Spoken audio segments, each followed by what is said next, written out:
Nkosi ngibona ungabe nginecala mangahlala phansi ungenzela into enkulu kangaka shembe. Sibonga Nkosi yamakhosi ithubo sipha lona sabantwana abancane. Imisebenzi yakho Nkosi yamakhosi yababazela. Kulezi nyanga shembo ingcwele iphelile ngigulelwe ingane yabafowethu ekhaya. Mina ngineyingane lapha ekhaya zabafowethu bangishiya nazo bahambe emhlabeni. Yakhula shembe lengane yaphathwa yikhanda iphalaza liphethe ikhanda yaphalaza ikhanda liphethe bathabelungu iphethe meningitis.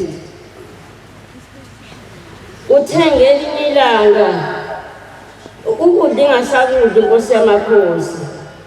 Njalo kufanele ngikhiphe imali yokuthi gibele umuntu ayoyibheka ayiphathele lokhu ezokuncenga. Uthenge elinye ilanga yangifonela ithi anti ngithenge hleli la embhedeni esibhedlela ngayibona sengimbili. Kukhona omunye yimina ngibuka lo yimina lele embhedeni. Kwangicacela shembe ukuthi lengane siyahamba emhlabeni. Ngaye konke shembe engikwenzayo ngasithela ngale kamereni. Angikukanga baba ngamadolo. Ngahlala phansi ngathi shembe ngathi ngibukanisa nezitha zami. Ngathi shembe ngathi nezitha zemndeni nezitha zabantu.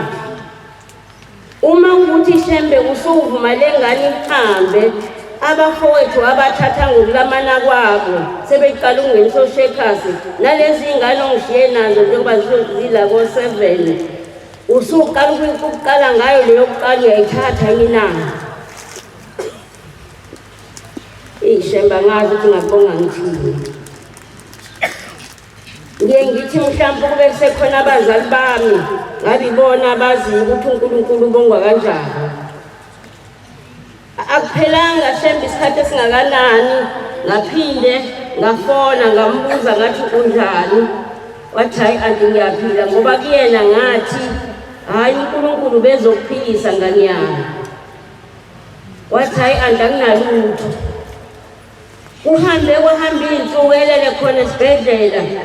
Wathi we anti ngibone njengoba ngifaka ifoto lesibhedlela ngibona unyazi lezulu liza kimi lafika lathula langibuka ngathi ingane yami usuphilile. Kuyimanje baba iyaphila insizwa yami lapha ekhaya. Abafowethu Nkosi yamakhosi bangishiye nezinsizwa zilabo 7. Ngicela Nkosi yamakhosi ubaphilise labantwana ngoba ibona abagadelwa amuzwa kaNtaka. Ayikho into engangawe nyazi lezulu emhlabeni, siyazidinga ezokumbonga.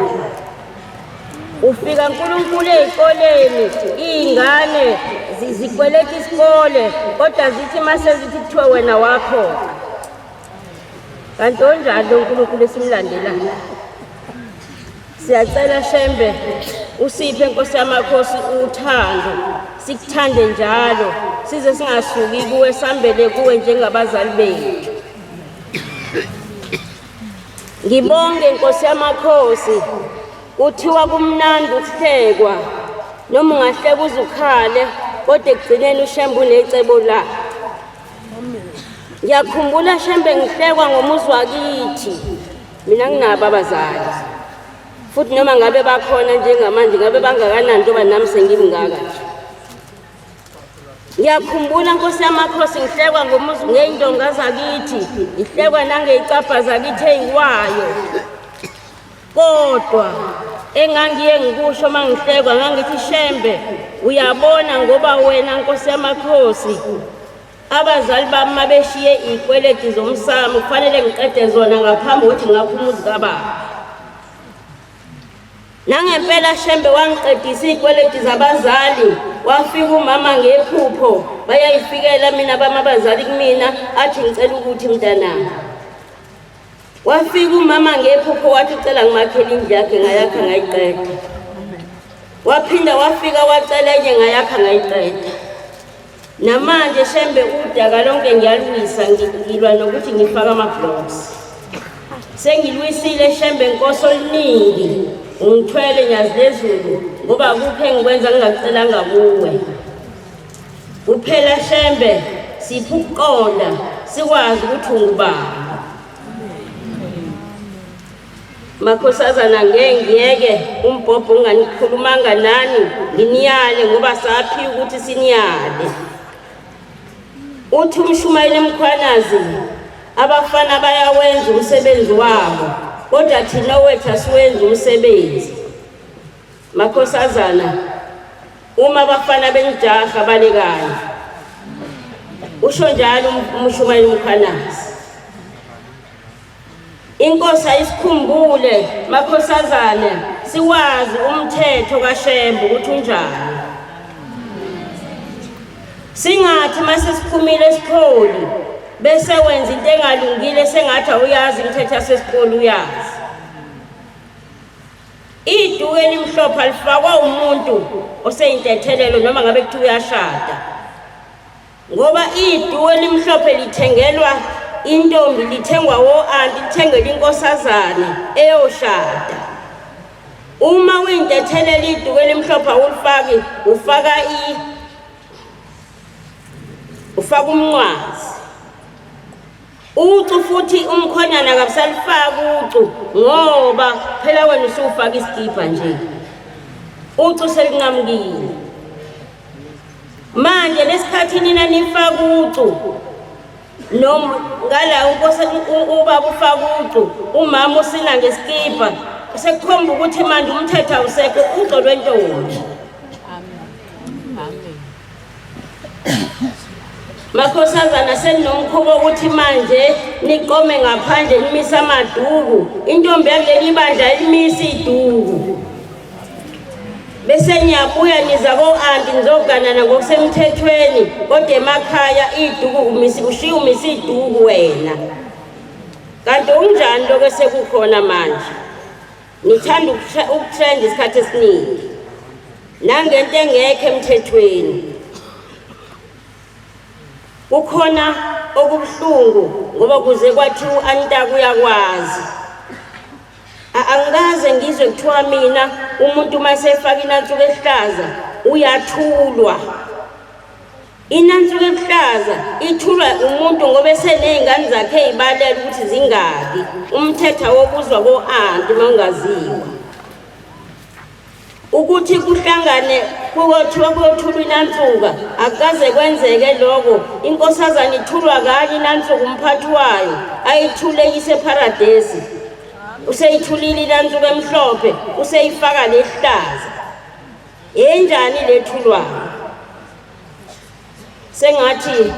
Singathi masiphupha siphupha izinto zasemakithi, singaphuphi okwesonto, ngoba mawuphupha into yesonto ugcina usuwenza into engewona umthetho wenziwe umthetho. Khona abaphupha lana kuthiwa abantu bonke abangene emathempeleni, intethelela ingene emathempeleni iyothula ingelosi ka-25. Kwathiwa nalaba nomakoti abaye emathempeleni akubo bangene bahlale ngasesipholi, bangene bahlale ngala kuhlala khona amakhosazana beyothula ingelosi yabo ka-25. Ukuthula ingelosi ka-25 ukuhambe kumphathi wakho uyothatha i-remove. Ukuthula ingelosi ka-25 enkosazaneni yentethelelo ukuhamba iyogcina idingo, ikhiphe konke lokhu efanele ikhiphe kokugeza isondo.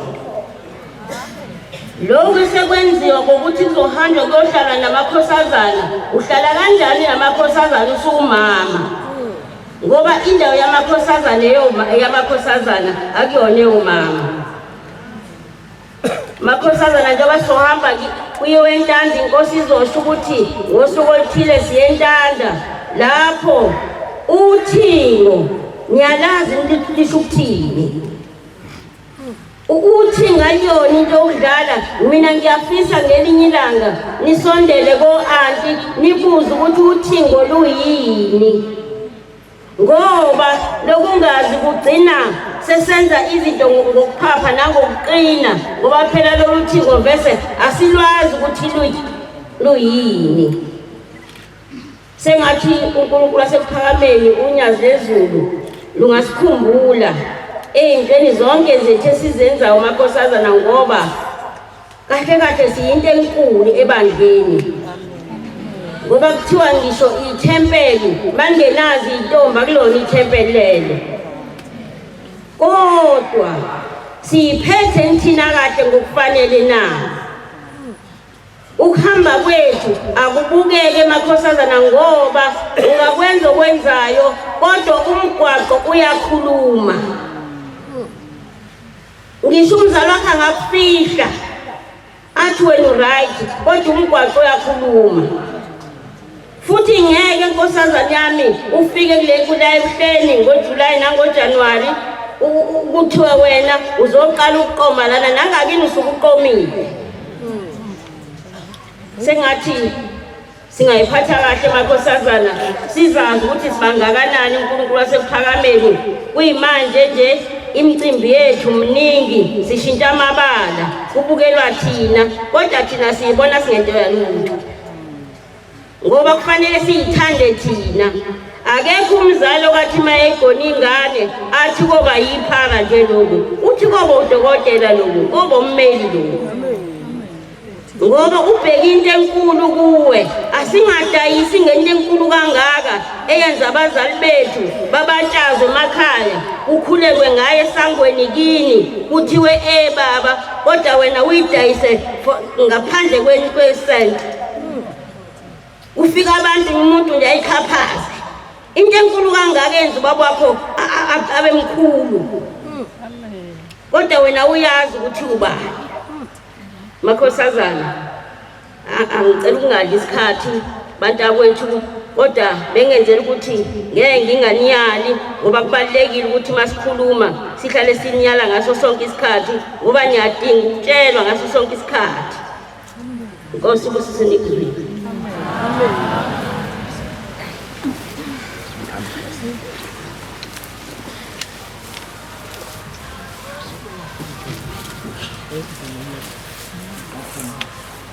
ngiyayikhetha inkosi yasehlelo kaManazaretha uNkazulu. Amen. Okhulumayo umlindingo wenkosi eGauteng ongumphathi wamankosazana ngicela ngihlabelele 224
mina ngiyacela uNkazulu avale lesi sifo esingiphathayo uma ngithukile noma ngithuphele isifo sokuwa. Ngiyacela uNkulunkulu nomusa usivale lesi sifo ngoba ngazi siqhamukabi singigale nje singidala. Nkazulu ngisifika phambi kwakho uNkulunkulu namandla ukuthi ngicela singithathele sona lesi sifo uthi uyisele la sibuya khona. Nkazulu ngoba noma ngisebenza noma ngenzani siyaqhamuka singifakela amehlo emsebenzini lesi sifo.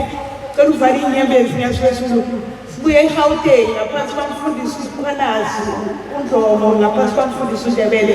Ngiyacela Nkazulu sipha amandla sidlule eGauteng amakhaza kuyabanda kaNazaretha ingcwele. Sithe masifika kule ndawo sabona ilanga sathi uNkulunkulu khona kule ndawo. eGauteng sishiye amakhaza abantu bagqoke intambo ephezulu sathi siyodlula eHarrismith wabona ukuthi hayi kuyafika. Cela uNkulunkulu nomusa ube nathi shembelele sizoyilanda la uma sesihamba nayo emakhaya siyiphathe ngezandla zombili soyifake emakhaya ethu. Uthi omunye ubaba endlula lapha ngakithi uyangena endlini uzotshela umama uyakhokoda uthi mama lamasoja lawo uwabhadala ngemalini. Uthi mama amasoja uthi yebo amasango akho wonke uthi uma kuba ntambama aqhamuke namasoja agade namasango. Uthi mama ayichanga wazi baba uthi ungawayeki namasoja ngoba kugadela leli khaya. Uma sesibheka kaManazaretha ingcwele amasoja sesulwini ilamatshe amhlophe. Ungaliyeki leli tshe limhlophe kaManazaretha ingcwele. Ungaliyeki ukupenda leli tshe limhlophe likhona ekhaya liwumsebenzi oyingcwele. Uthi mama ilamatshe amhlophe agada leli khaya la. Thina sisasenabo abazali kodwa abazali basishiye kule nkonzo namanje basisishile kaManazaretha kukho la sibheke khona ngaphansi konyazo lwezulu. Uye phela uNkulunkulu. Ngicela ukukelela umfowethu intethelelo kaManazaretha owathi mayisihamba ngo-2004 ngoFebruwari ubaba kusekuthuthukeni wayihamba ngesandla sakhe wayidubula umfowethu kaManazaretha ingcwele. Ngiyacela ukuthi la khona abayingcwele abakithi abangumkhosi bamthethelele ngale nto ayenzile. Lelo sango lingaphinde libe khona kaManazaretha umuntu ayibulale ekhaya. Ayiki into uthi u-anti losukumayo khona manje wathi abafana enyito nathi kaManazaretha ingcwele nakubo abafana amantombazane enyito umfowethu wayibulalela intombazane. Ngiyamcelela intethelelo ngoba sathi mina ngangiye emgidini ngalelo langa ngafonelwa ngisendleleni kwathiwa buye ekhaya useyibulela umfana ekhaya ufike wayidubula ekhaya wayishayela khona ekhaya. Cela lelo sango lingaphinde libe khona kaManazaretha ingcwele. Kuthi ngelinye ilanga kaManazaretha ingcwele uthi u-anti losukumayo uya namakhosazana nami ngicela nje ukugijima lapho bese ngihlala phansi. Kukhona lento abathanda ukuyenza abantwana labo abala ekhaya bayiveze kuma-TikTok. Umuntu ayiveze ku-TikTok sekafake lento emhlophe la isithombe.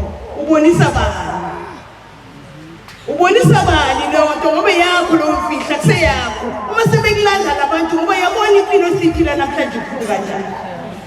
Valanda uma-TikTok uthi umntana mesebuya naleso certificate sakhe esefakile lelo qashaza lakhe bese avela ku-TikTok. Ucabanga ukuthi abantu bayajabula? Ngiyabuza makhosazana, bayajabula?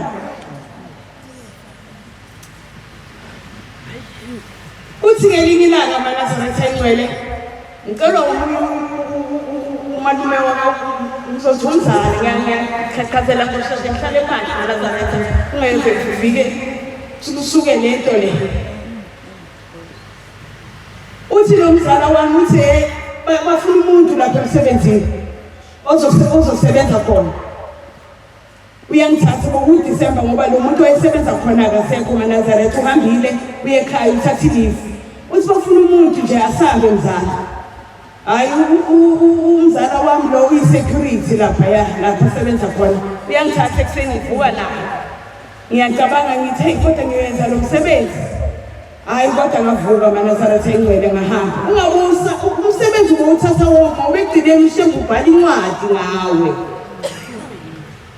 Thema kufika eNazaretha Engcwele lapha yamba ayibonisa abalungu ukuthi uzosebenza la usebenze la uzowenzela itiye laba nalaba uma uqeda uthatha amakhaphu amakomishi lawo abaqeda ukwasebenzisa uwageze uphela nje kanjalo bese yajayela. Kanti eNazaretha Engcwele labelungu abaphezulu laba babona enye into la kiyo. Yazi kumnandi kwayinkosazana eNazaretha. Hayi uma ungenayo inkosazana ekhaya uboyifuna. Hayi ngicishe ngathi si-proud. Siyajabula ngokuba amakhosazana. Niyezwa amakhosazana? Hambani esikolweni, into ebalulekile isikole. Uma umzali wakhe esathamba esikolweni, hamba esikolweni. Ungabheki kwenye indlela, hamba esikolweni uthole nejazi lakho. Hayi baqeda waseyeza kimi lo mama lo omlungu. Wathi wenzani esikolweni? Ngamtshela wathi lo msebenzi owenzayo owakho. Ngathi cha khona ngimbambele. Wathi ukufanele lo msebenzi. Niyezwa eNazaretha Engcwele. Wathi ukufanele lo msebenzi shebo ubhala incwadi. Uthe meyiqeda lapho lo mama lo omlungu wathi kusashuzela into zakho zonke. Kwaphela leyo Disemba lo ngibambile lapho wathi ngoJanuwari. Wangilanda futhi lo mama. Wathi khona indawo ngifakela kuyo.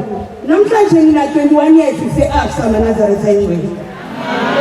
Ushebo wayibhala incwadi akukho la ngikhona lokhu ngiyaqhubeka nje lokhu ngiyaqhubeka. Uma ngihamba ngebhenku ngifaka ikhadi lami lithi ting elami. Ngiyacela nje uNesibezulu ngoba imoto benginayo ngakhathimile ngaphansi kwesithatha. Angiphi imoto eNazaretha Engcwele. Ngiyacela ngoba noma isifo sikhona leso kodwa yikho sengifikile kuNkulunkulu. Uthi uNkulunkulu Engcwele sithathe wena. Sibuyisele kubanikazi baso lesi abasifunayo. Ngicela ukuma lapho eNazaretha ngiqhaqhazela kakhulu Nkosi kusisele izwi. Amen.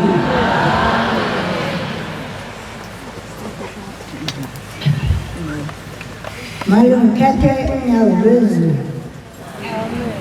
Kofito simara Hey!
baba ngizozibongela libondo lakho elozula nomhlaba wonke engithena kulo nyaka ndihamba nawe Nkosi ngezwa ngiziqhenya ngibona sengiphilile ngoba Nkosi uhamba ngahamba ngafa ngamehlo ngahlala phansi kwathi ukuthakathaka komzimba angeke ngithathe uhambo ngoba ndanahamba uhambo kodwa ngithanda solihamba ngaphila Nkosi ngizozibongela uNkulunkulu ngicela shabe mangikhuluma phambi kwakho engikukhulumayo Nkosi ube kusiqonde inqose zingaphuma umuntu wasemhlabeni makhosazana sizoniyala sibo kunento eniyenzileyo ngomhla ka-1 sidedela ubaba wabuza ukuthi inkosazana uyela khathisini ngaphakathi esiphumo naqanina ngathi ngo-7 kodwa lowo 7 aniwenzanga nanibhuqa inkosi benigcwele mgwaqonga ningamagquma ngezigquma njengaphezulu oku benambe nohlobo kodwa nikwenzanga nithe nibuya nangangeni madokodweni makhosazana anithe nihloniphe unyazi ngoba thina sibo angisesehlulekile anisihloniphi asazi ukuthi nizohlonipha abantu xa ngaba ningahloniphi unyazi njengoba besisho udadewethu kwehanjo niyantani kodwa niyodlala niyohlupha o-anti abantu otata abagada entanda babebebethi bo-anti ziyaleni ingane esikuwolayo ngasezambile ulihlazo makhosazana ngeke nihloniphe ningaphuzi ngoba bathi babona ezikophi ezincane zotshwala zonke izinto babe babona amabhodlela otshwala kanti niphuzelani ningamakhosazana niluhlazelani unyazi wathi masekuhlale unyazi eshaleni kwenzeka into ezinto kwenzekani esontweni siyothetha kubenini thina sibo-anti ngoba xa ngabasexakekiwe kuye kuthiwe bo-anti ezingane azihlali nathi zihlala nonina abaziyali xa ngaba zisize emhlanganweni uthi mntanami kwenziwa ntoni mntanami anganiye bo-anti ngoba kunjenje ngoba zihlala zodwa aziwazi umthetho sesiphothi baba kosamakhosi siyacela ngoba usehlise moya wakho wasezulwini ungene kwabantwana sibephethe ngoba uyothola ukuthi ezinye ingane aziwazi umthetho azazi anti azinikele azinjani za-25 asazazi ingane ezinjani ikwezonge imathi yanikele sibuze uba ngomphi anti ayimazi kodwa ithi izonikele kodwa anti ayimazi ngibuye hahe angazi Nkosi yamakhosi cela ungiphe ukuthetha ungikhuluma ngesuku webomama akuthiwa bomama abakhokheli webakhokheli yini indaba ningawubuza umthetho wokukhosazana ebantwaneni abaganile siyafa kulelo zingane eziganileyo zifike maseziganile phofu lo mtshakazi wabo wakwakho wena unayo umpanishini ukuthi angasonti nibahlalisela nabantwana abanenazibekuhlazi inyanga ezintathu engasonti umntwana athi bathi wathi u-anti ndiyoya esontweni ndiye ndihlale emzini inyanga ezintathu mayiphela ndiye ekhaya ndiyophuka ndibuya sendibuya nencwadi eyonditshela ukuthi sendiya ekukhosikazini afike umkhokheli ayifunde ngoba phela seyilandile igama yindaba abantwana nibabophezele kabuhlungu umntana andifonele nithi manithi ndinike inamba kamkhokheli khokhela ngalibanga ngoba nithi aninakuva nina ngobo-anti sokuphumela bo-anti wazimela ngomthetho wokukhosazana yini nimbahluphela nabantwana funa nithi ayikho endebe kuthiwa khona ibhenti abantwana bahloniphi ngoba nini engidala abantwana bangahloniphi uyohlala kube nini lo mntwana ehleli endlini engasonti ebesonta webomama isanihlupha ingane ivela imihla ngemihla ithi asazi bakayo-anti kodwa siyanisa nisemba thina nsuku sifike sibanje babakhokheli nifanele ngoba nibabakhokheli bokukhetha inkosi aniyona indlela sekuhleni ngoba nindlela sekuhleni ngeba niyawazi umthetho wokuthi umntwana mayiganile wafaka inansuka ufathiwe nesontweni obuza ingani kwabadala abakhokheli ubani ungikhetha nkosi awuvuma ingane akunika umntwana inamba kamphathi angifonele umphathi uba mphathi uthiwa ufunde mntwana sikuphendule. Kobanini sikhalelwa ngabantwana? Webashumayeli. Nasithathaphi ubanina nithatha intethelelo. Ibe nendaweni nicelisa kuyo. Mase niyacelisa senbo anti. Intethelelo nihamba niyicelisa phezulu ukuthi khona isihlahla. Niyenzisa umthetho wezintombi ezicelwayo. Nithatha phlobolisa. Thina sazi ba intethelelo ihamba iyonikwa abavangeli bayihlanganisa. Ngoba abantwana babe bathi andisizocela kanjani intethelelo isenzo ngathi intombi eceliweyo. Ibuye noma seyiganile le ntombi nisa emzini niyifake imvunulo engathi inkosazana. Isike ishaye iphoyisa yashaya iphoyisa besezele isithukelana. Athi umama eqhoyisa enabantwana 10 kulabantwana naye abuya yenza omkhulu athi ngishaya iphoyisa. Uyithatha phondo mama ukushaya iphoyisa. Kutheni ningabuzi nje kutheni nisingcolisa? Yonke lento yomkhosazana wawutheni ungazigcini ube inkosazana uhambe uyocela ebhentshini ushade umshado okhosazana. Musani ubusihlupha ngoba manje yenza lento bayakhathazeka abanye otata bazosibuza. Babo andinithulele ngisonakala. Thina zange sibone ibhentshi elenziwa ngabashumayeli. Kuthiwe kuyesihlahle ngani kuye ebhentshini. Musana ukwenza umthetho manifika kwelibandla ngoba nonke ningamakhetha Nkosi nisenza lento nje. Anibuzi bakwenziwa njani. Kodwa bathule notata abadala lento bayibona bahleli ngaphambili ukuthi konaka lento bathule. Nithuleleni bodata kusonakala. Yazi balento nisenzayo noNkulunkulu ngenye imini uyayibuza kuwe. Ngoba phela ngithulene nabona madoda enza into engenziwayo kwelibandla. Theni masekuhlela ubaba into zayekwa zisazi uba ziyanjwa kanjani. Musana usithelela ngabantwana bekhala zonke insuku kodwa bo andinathula. Nkosi buseni uzwile.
Nkosi yezulu nomhlaba Shabo ingcwele nyazi lezulu phelele emhlabeni nasezulwini useyakha intamo. Baba nyazi lezulu sizobonga uNkulunkulu phelele. Nazi Nkosi inkulungwane nezigidi zakho ziphambi kwakho Shembe. Nkosi yamakhosi ngonyaka ka-2024 ngilethe umntwana okade elokhu ethola umsebenzi kwaku-October babe ngakaphumi kejudini. Ulo mntwana belokhu ethola umsebenzi inqamuke mhlawumbe asebenza 6 months iphele i-contract bamyekise. Une-degree yaka-social worker. Nkosi yamakhosi akukhulumi ngendaba endala, ngikhuluma ngento yayizolo. Ufike waguqa phambi kwakho Nkosi washo ukuthi ulokhu ethola umsebenzi umphelele. Sathi isilwane sasezulwini uphungelihle bapha abazali bakho. Waseyasho ukuthi baba ngisenabani, ubaba wami bamdubula umama wami washona engozini. Nkosi yamakhosi izolo kade ehambile yembazwana eyosayina ka-KZN uzoqala emsebenzini ngomsombuluko lo wakusasa. Masingakubabazi Nkosi njengoba size la Nkosi sizokubabaza ubukhulu bakho uNkulunkulu emhlabeni nasezulwini. La isamba khona Nkosi yamakhosi kubabaza igama lakho. INazaretha nongesinto. Shembe ingcwele ngiyabaletha abantu Nkosi phambi kwakho nasekhaya emphefumulo. Kodwa wena Nkosi awukazi wangidumaza. Ngoba ma uyiNazaretha ufuna ube nethemba. Ulethe umuntu noma ubone ukuthi wena induku ziyakushaya, zike zikushaya induku ube yiNazaretha kodwa induku zikushaya. Kodwa umuntu mayifuna uShembe mtshele ukuthi uNkulunkulu akekho, uShembe usemhleni kuphela. Nkosi yamakhosi umhlaba wonke kade sivalelwe. Into engiyibabazayo Shembe uthe wena Nkosi hlalani maNazaretha nithule. Sasithi masiphume eqaleni Nkosi eThekwini sisabe ngisho ukuhamba ngawedwana. Ngoba emhlabeni sasiyihlaya kanti wena Nkosi uyazi ubhala incwadi. Savalelwa emsakazweni, savalelwa emaphepheni, savalelwa yonke indawo. Kodwa namhlanje kunjalo ebuhleni. Ukusuka nje Nkosi la esihlala khona siza la ayikho into ekhulunywa kubatshazwe igama lakho Nkosi. Bonke abantu Nkosi balambele wena ingabhayisele nathi maNazaretha ukuthi njengoba uNkulunkulu elokhu eshilo ubaba ukuthi nisebancane. Siyacela Nkosi usenze amaNazaretha akho athandwa nguwe Nkosi. Ngoba Nkosi amaNazaretha ayithandwe uwe Nkosi angayikhulumi into eyimfihlo yebandla. AmaNazaretha Nkosi ayikhonza wena Nkosi ayeba nento okuthiwa into yasekhaya enganekeli umhlaba. Lamafoni Nkosi esiwaphathayo uyuthi uma uhamba noma emsebenzini uzusubuza umuntu ongakhona ethi ngibonile la ku-social media kanti nenzani maNazaretha. Ngiyacela Nkosi engathi ungasikhumbula njengoba belokhu eshilo ukuthi asingayifaki izinto zebandla khona into eyifa eyigugu lebandla enganekeli umhlaba. Umuzi nomuzi mina ngowakamlango Sibongo ngihlala la phesheya eClermont. Nkosi yamakhosi ngiyacela ukhumbula izwe lakithi eClermont Nkosi bayakhala abantu balambele wena. Siyacela nathi Nkosi kubatshazwe igama lakho njengezinye indawo Nkosi ezibabazayo igama lakho. Nkosi abantu bayasibuza basibuze ngawe fanele thina singamaNazaretha singalinekeli izwi into eyenziwe esontweni. Sikhule kukhona into engafanele umuntu oyiNazaretha angayazi. Kukhona into efanele ixoxwe ebandleni kuphela ingaphumeli ngaphandle. Umuzi nomuzi unemfihlo yayo. Nathi la esontweni ngiyacela siyintsha yebandla sengathi uNkulunkulu angasikhumbula singavezeli umhlaba into eyenziwa la ebandleni ngoba uNkulunkulu lokho akakuthandi. Zikhona iy'nkonzo ey'hlukahlukene zama-Muslim. Awukazi uzwe kuthiwa yindaba umuntu wesifazane angayi esontweni. Namanje ngimngaka ngiyaku-50 years nje angazi ukuthi yindaba ngoba kuyini kuyimfihlo yebandla. Asazi ukuthi yindaba uma bevala emini ngo-12 kuya ku-1 basuke beyokwenzani, basuke beyokwenza imfihlo yabo. Nathi ngiyacela uNkulunkulu sengathi angasenza sibe amaNazaretha athandwa nguwe Shembe njengoba iqhamuka iy'nkulungwane nezigidi zize kuwe sibamukele thina esesikhona. Umuntu angathi efikile ahambe babazi ukuthi awazi angihlubula amaNazaretha. Thina esiyintsha yebandla asibaphathe kahle abantu abafikayo.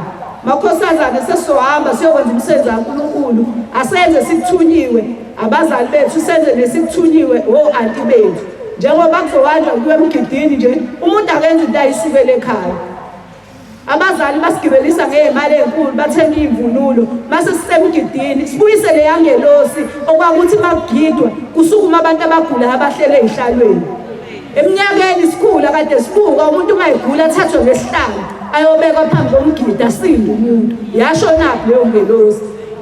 Ngiyacela singathi uNkulunkulu angasikhumbula masisemgidini anti beseluleka singasho ukuthi sasingekho ebusheni bayo. Ngiyabonga Nkosi usekuzwiwe.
Osamakhosi uNombelo lo akabhengi emaphetheni umshuma uJenze Mpanzini Thempela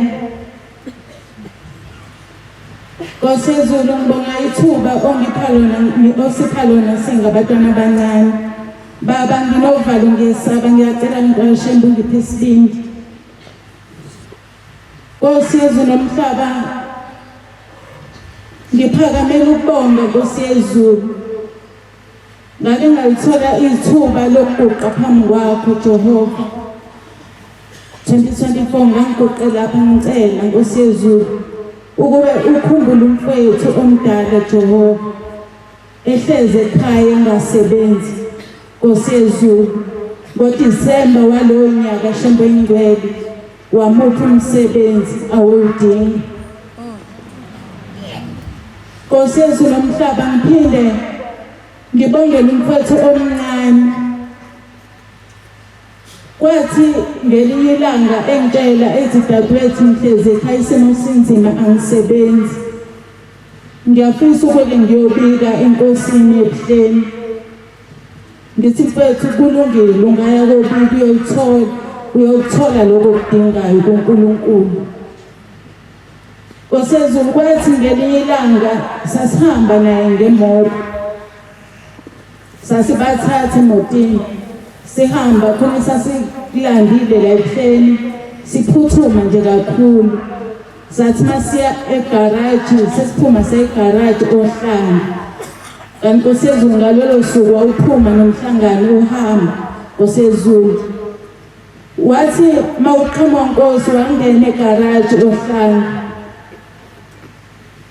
sase siyamake siyalinda kakade sasithi siyahamba sase sikubona Nkosi nathi sama salinda Nkosi yezulu abantu bayithola ithuba lokuyoguqa beyibika phambi kwakho ngase ngithi mfowethu zama inhlahla mhlambe nawungathola ithuba hamba uguqa wasondela Nkosi yezulu wacela wazoguqa phambi kwakho weza wayibika Nkosi yezulu wamupha nomsebenzi awawucela ngiyabonga Nkosi namandla Nkosi Mkhosi ngike ngithandeke ukuthi umuntu mecelile ngimgqugquzele ngithi muthi itholile into shambe akuphe yona uboya uhambe futhi uye kobonga kushele wangiphendula wathi dadewethu ngiyathanda ukuthi ngiye kobika ngiyathanda kodwa manje inkinga umsebenzi ungiphintshile ithuba ngilithola Nkosi yezulu ngiyambongela kakhulu ngiyakhumbula nangelinye lamalanga ngangiye komalume Nkosi yezulu amanzi awengekho empompini nginenkinga lenkosi ngiye ngingathandi ke ukuhamba ngiye endaweni lapho abantu bengakholwa khona ngoba ngiye ngicabanga ukuthi ngiyogcina sekwenzeka into Nkosi engafanele ngosuku leSabatha kodwa Nkosi yezulu kwakungiphoqa ngoba kwakukomalume khona ukwadingeka kusidinga nje ukuthi sibe khona Nkosi yezulu ngahamba sathi masifika Shembe amanzi awekho adinga ukuthi awufune iphethweni kude ngamabhakede Nkosi yezulu bathi mabehamba bewafuna amanzi izingane omzala bami Nkosi yamakhosi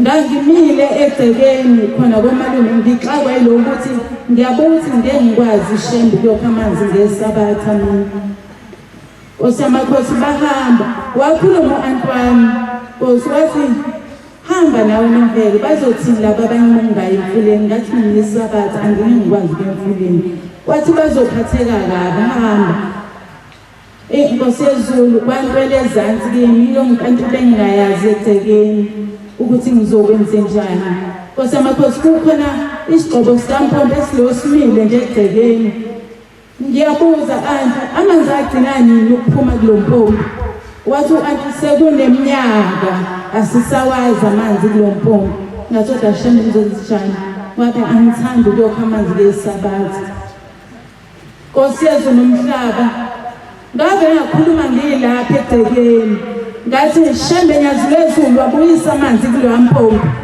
Nkosi yezulu ngasongela sosikhathi aqonda kona impompi ngayovulela wonke aphusha kokuqala Shembe aphusha kwesibili okwesithathu aphuma Nkosi yezulu ngiyabonga Shembe ingcela umsako ngithandaka mangicelile Shembe phambi kwakho awukaze Shembe wangilibala ngiyacela Nkosi yezulu ungikhumbule njalo Nkosi yezulu ukhumbule omalume bami Nkosi yezulu umuzwa komalume umile Shembe omzala bami Nkosi bayaganwa bangena omakoti kodwa omalume kumile Shembe ngiyacela ukuthi uzubakhumbule umalume omncane nje unezingane Nkosi yezulu wehleze efisa ukuthi aye kubokama wengane kwazi wafisa sokuthi mayingane vele wegula engaphilile kwazi washona emhlabeni Shembe engazange aye kodwa enesifiso Shembe ngenxa ukuthi amatoho ayabheka ngiyacela Shembe ukuthi ubapha amandla malume omncane malume ophakathi bakwazi Nkosi ukuvusa umuzwa komalume ngiyabonga Nkosi senikuzwile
Baba imntwana wakho odabuka ezweni lasemachukwini entabeni zasesini emzini wakho baba izulu lethu simangaliso ngaphansi kwethempeli insabalele lo mntwana oguqile waphambi kwakho inkosazane yakho Nkosi eney'ntuza zasemhlabeni Nkosi ingane usinamile wahlomuka uzalawungidi baba namhlanje Nkosi usikhombile Nkosi wasipha ithuba lokuba sifakaze ngawe Nkosi wacela ukuthi ube yithini Nkosi ishumela ngawe asinawo Nkosi amandla okushumayela abantu abangaka kepha Nkosi sinalo ubufakazi obukhuluma ngawe ukuthi wena uNkulunkulu baba baningi babavusa baba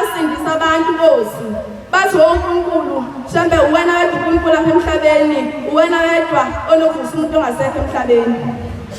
Baba wasemakhosi usithwalile Nkosi wasithinta nangehashi lakho lasezulwini wasimema Nkosi ukuba size lapha Nkosi njengoba silapha siwe emagumbini omane umhlaba sothamela wena Nkosi la ngasikothe wethu.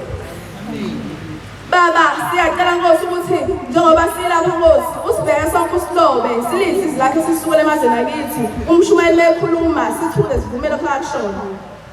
Baba ngizophinda ngifaze ukuthi Nkosi uNkulunkulu ngempela bezizwe amazwe ngamazwe Nkosi kwenzeke ngenye imini. Baba kunethempeli esiseduze komgwaqo kuthi kuleli thempeli kunentombi entethelelo. Le ntombi entethelelo baba yayibe isihamba isithi sekuyibreak ithi mayifike emgwaqweni yasadibana phezulu neloli. Ithi mayisidibene naleli loli baba yasayishaya leli loli le ntombi entethelelo yayisithula. Ithe mayithula basebenyakaza abafundisi basebegijima beyokhuza bebazi inhlolo. Shembe Nkosi sakuthanda.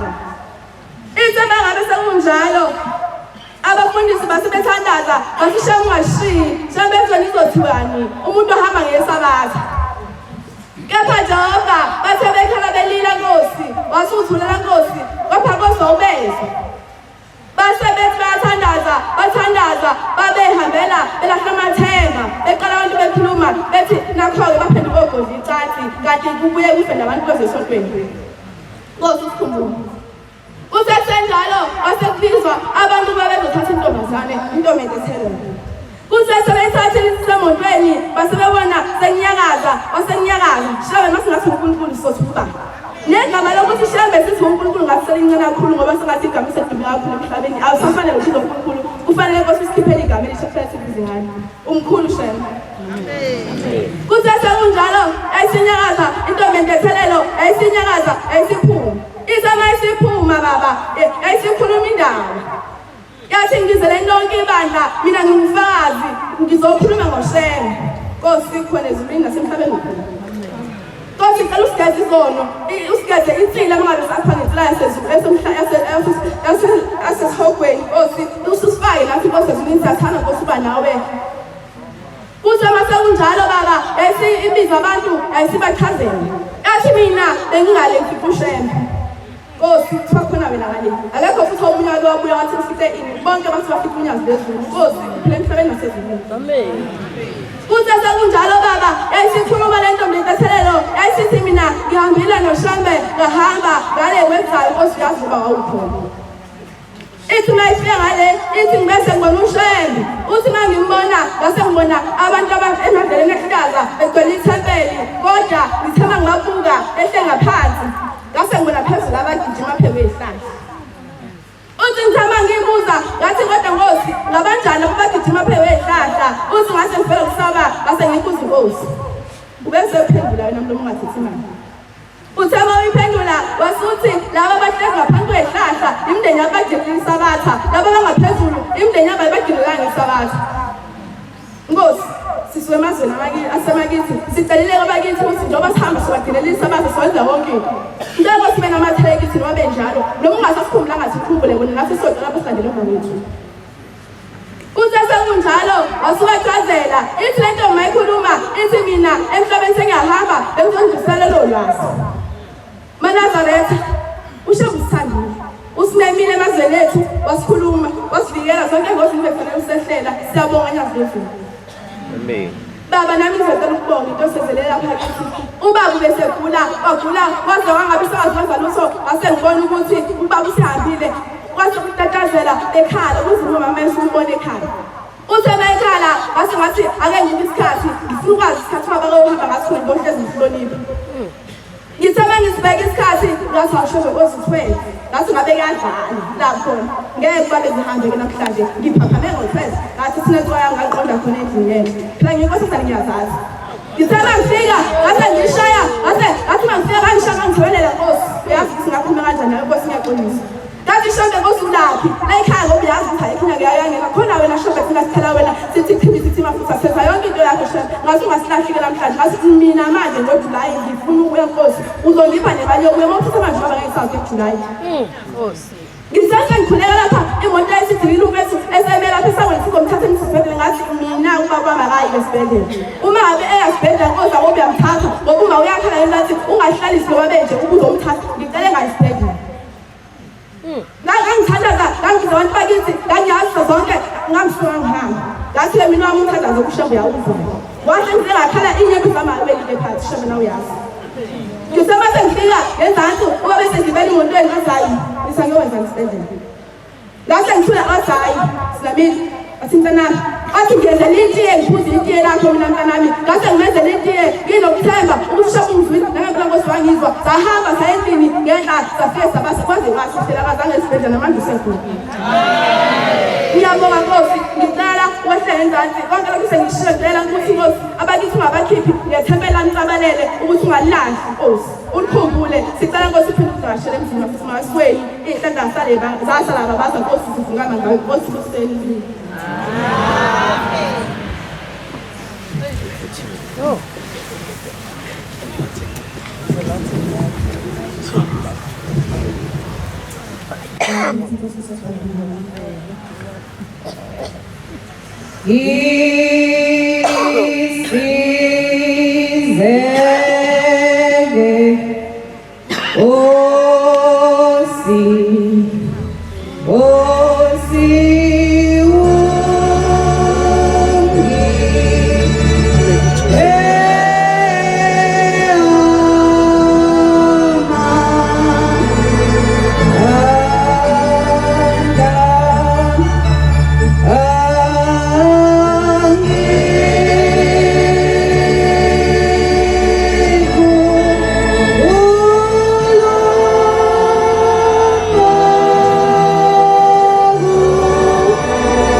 Nazizulu novalo kakhulu.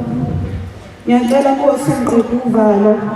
Ngithi njengoba ngikucela phambi kwakho ngaphambi kwaNazaretha kaShembe ngikhulume ukukhuluma engizokuphiwa nguwe hayi okuzobe kuphuma kumina. Baba ngizobonga Nkosi esiphakameni ukaningi indaba yami sikhulunywa la eParadesi kodwa mina ngingakaze ngiqe phambi kwakho ngikubone Nkosi esiphakameni. Mhlawumbe noma ethwele mina ngangingenazo izandla ney'nyawo kodwa namhlanje ngiguqela phambi kwakho ngibambele umqoqo ngiguqela amadolo ngizokubonga Nkosi esiphakameni. Lokhu phambi kwenu sinenhlanhla kaNduli ngisuka eKhethumusa Thempeli la eClermont. Amen. Kwasesephakameni ngizobonga ubuhle ohlale ngizibongenzela bona empilweni yami. Ngizobonga kwasesephakameni ukuthi wangipha Nkosi amandla ukuthi ngikhuthalele ukufunda ngafunda. Ngathi sengiqeda ukufunda Nkosi, awunginikanga ithuba lokuhlala. Wena Nkosi esephakameni wathi useBloemfontein uyovakashela ingathesa yaseBloemfontein, wasusinika ithuba lokuthi sisondele phambi kwakho sifike sizonikela ngoba sasikade sifaka amajazi khona Nkosi esephakameni. Nangempela Nkosi ngasondela nami ngaqala Nkosi uba ukhumbule ubaba wami owahamba ngonyaka 2009. Ngathi ngicela ukukhumbula umphefumulo wakhe la ukhona, umkhanyisele indlela yakhe, ngase ngicela umsebenzi. uNkulunkulu wasephakameni ngoDisemba 2024 ungiphile lowo msebenzi eNelspruit. uNkulunkulu wasephakameni uthe usengipha lowo msebenzi, wawusungipha umsebenzi weyi-contract kodwa ya-4 years.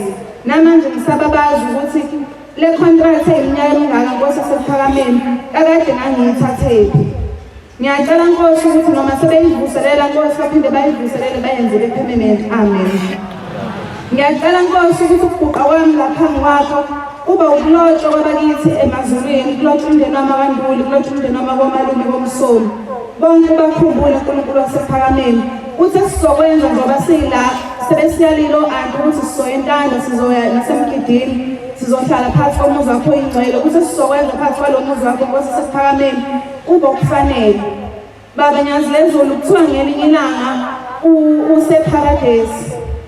Ngicabanga ukuthi esiqini sesibili wakwakhuluma indaba eyayinkulu kakhulu. uNkulunkulu wasephakameni wakhuluma ngonkosikazi owayehlala endaweni kuthiwa kule ndawo kwakunendawo yasekuhluphekeni kuphinde kube nendawo yasekukhanyeni nala ibuswa khona ezulwini lakho elingcwele uNkulunkulu wasephakameni. Kuthiwa lo mama wayehlala ney'ngane zakhe endaweni yasekuhluphekeni. Uthe ngelinye ilanga wayesethi useyafisa manje ukushintsha ahambe ayohlala kule ndawo yalapho Nkosi ekuhle khona ekunakho konke okukhazimulayo engekho khona ukuhlupheka. uNkulunkulu wasephakameni kuthiwa le ndawo uma uya kuyona wawuhamba ngesitimela, isitimela sasiyisodwa Nkosi wasephakameni, sasingafiki njalo futhi sasingazivi ukuthi sifika nini. Nkosi wasephakameni kuthiwa le nkosikazi yathatha umthwalo yayo yayolinda estation ngoba wonke umuntu wayelinda engazi noma le sitimela sizofika namhlanje noma sizofika kusasa noma sizofika ngonyaka ozayo, kodwa ufike ulinde khona. Uthi uma usufika kulesi station Nkosi wasephakameni kuthiwa wawufaka imali eyiwuhlweza phakathi emese kuphuma ithikithi lakho lokuthi uhambe uya kule ndawo yokubusa nokuthokomala nakho konke okuhle Nkosi wasephakameni. Uthi lo mama nangempela safika isitimela njengawo wonke umuntu wayesedresa kulayini Nkosi wasephakameni wayeseyifaka naye yakhe imali. Uthe mayifaka imali yakhe isiphuma ngezansi langaphuma ithikithi. Waphinda Nkosi wasephakameni waphinde walifaka futhi le mali yakhe laphuma ngezansi imali langaphuma ithikithi. Kodwa abantu eceleni kwakhe babeyifaka imali emese kuphuma ithikithi umuntu ahamba ayogibela esitimeleni. Kwaze kwashaya isikhathi sokuthi sisuke isitimela kodwa imali yalo mama uma eyifaka ingaphumi ithikithi, imali ibuye imali njengoba injalo. Wahamba Nkosi wasephakameni wabuyela ekhaya sesemshiyela isitimela, wafika ekhaya ethwele izandla ekhanda. Zaxakeka iy'ngane zakhe ukuthi kazi kwenze njani ngoba nje uma uthe useyosifunela ukuphumula manje useyahamba useya endaweni yokubusa ngoba ufuna nathi ukuthi sibuse. Uthe sayilanda indaba yakhe kanti eyodwa ingane imile etafuleni ibala le mali yakhe ade eyifaka lapho esitimeleni. Uthe meyibala wayesethi ma le mali yakhe iyashoda. Le mali yakhe biyishoda ngeshumi elilodwa ukuze ithole ithikithi. Yikho ukuthi ade uyifaka ibani iphuma ibuye njengoba injalo ingaphumi ithikithi. Namhlanje njengoba siguqile Nkosi yasemakhosi asazi ukuthi sinawo namathikithi ethu noma uma sesiwatholile yini ezokwenza ukuthi singawatholi. Lamathikithi ala ephakameni ayabiza. Awumani ulithole kalula kanjalo Nkosi wasephakameni. Manje njengoba siguqela asazi ukuthi uthola kanjani. Angazi noma mina ngiphethe imali eyanele nengizothi bengiyifaka lapha estation liphume ithikithi lami. Angazi noma njengoba ngizogida yonke le ngida engizoyigida ngihambe eNtanda ngiphinde ngibuyele emsebenzini ukuthi ngizobuyela naso nesibusise eMpumalanga. Ngiyacela Nkosi ukuthi sikwenzayo njengoba siguqela phambi kwakho kuba ukuthi sizolithola leli thikithi Nkosi wasephakameni. Ngisho umuntu anganginyathela ngixole Nkosi wasephakameni Siyabonga konke osiphe kona, ngizobonga lokho baba Nyazilezulu. Ngiphinde ngibonge nemoto osungiphe yona, singithwalile ngayo kwasesiphakameni ngaze ngafika la emzini wakho wasebuhleni ngiphephile ngisuka eMpumalanga. Ngiyacela noma sengibuyele emuva kwasesiphakameni ungivikele uhambe nami Nkosi semizile. Amen.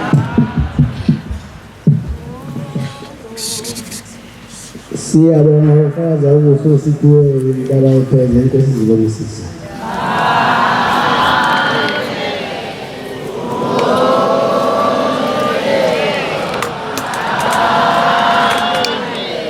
Ngizovala inkonzo yesabatha 16 ngesibekelo samakhulu amabili abasima amabili nesithembiso. 27 ngicela unkosana siphethise indaba. Isibambanane asonge sitabele Nkosi ngosisi.